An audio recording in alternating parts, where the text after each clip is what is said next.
నమస్కారం. అస్సాంలో మొన్న 26 నుంచి 30 తేదీ వరకు జరిగిన జాతీయ స్థాయి కిక్ బాక్సింగ్ పోటీల్లో మన ఆంధ్రప్రదేశ్ రాష్ట్రం నుంచి మొత్తం 19 మంది స్టూడెంట్స్ వెళ్లడం జరిగింది.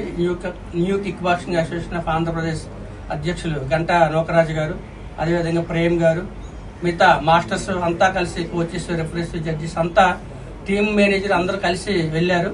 మనకి భారతదేశంలో ఉన్న సుమారు 20 రాష్ట్రాల నుంచి క్రీడాకారులు 3000 మంది పాడుకుంటే అందులో మన ఆంధ్రప్రదేశ్ రాష్ట్రానికి సెకండ్ ప్లేస్ వచ్చింది. దానికి ఓవరాల్ గా సబ్ జూనియర్స్ లో ఓవరాల్ సెకండ్ ప్లేస్ వచ్చింది. అలాగే జూనియర్స్ లో కూడా సెకండ్ ప్లేస్ వచ్చింది. చూస్తున్నాం పెద్ద కప్స్ కూడా ఓవరాల్ ఛాంపియన్వి, చాలా పెద్ద కప్స్, సుమారు 3 అడుగులు పైగా ఉంది. 2 కప్పులు సాధించారు. ఈ సందర్భంగా మొత్తం వెళ్ళిన టీం అందరికి అభినందన సభ ఏర్పాటు చేసి అందరికి మెడల్స్, పిల్లలందరికీ, స్టూడెంట్స్ అందరికి కూడా మెడల్స్ ప్రదానం చేసి అభినందించడం జరిగింది.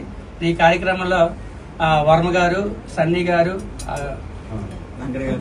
వెంకట గారు, ఆనంద్ గారు, గోవింద్ గారు, రాజా గారు, పిల్లల పేరెంట్స్ అందరూ పాల్గొన్నారు. అందరికీ ప్రత్యేకమైన అభినందనలు. 30 తేదీ వరకు అయ్యాయి. నార్త్ లఖింపూర్ లో జాతీయ స్థాయి కిక్ బాక్సింగ్ పోటీలు జరిగాయండి. ఆ టోర్నమెంట్ కి మన ఏపీ నుంచి 50 మంది వెళ్ళారు. అందులో 19 మందికి డబుల్ మెడల్స్ రావడం వల్ల sub junior overall championship second place లో ఉంది. అలాగే junior overall championship second place లో వచ్చింది సార్. ఇందులో 34 అంటే ఏపీకి 34 మెడల్స్ రావడం చాలా గర్వకారణం. అలాగే ఛాంపియన్షిప్ రావడం వస్తుందనేసి మాకు కేఎన్ఆర్ గారు చెప్పడం, కంపల్సరీ మీరు ఈసారి ఛాంపియన్షిప్ తో వస్తారు అని సమయంతో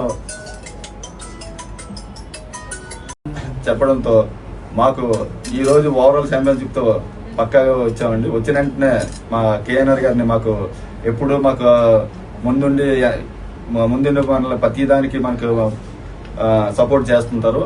ఆయన సపోర్ట్ గా కంపల్సరిగా వెళ్ళినట్టు కేఎన్ఆర్ ని కలాలనేసి కేఎన్ఆర్ గారిని వచ్చి మేము కలవడం జరిగింది సార్. Thank you.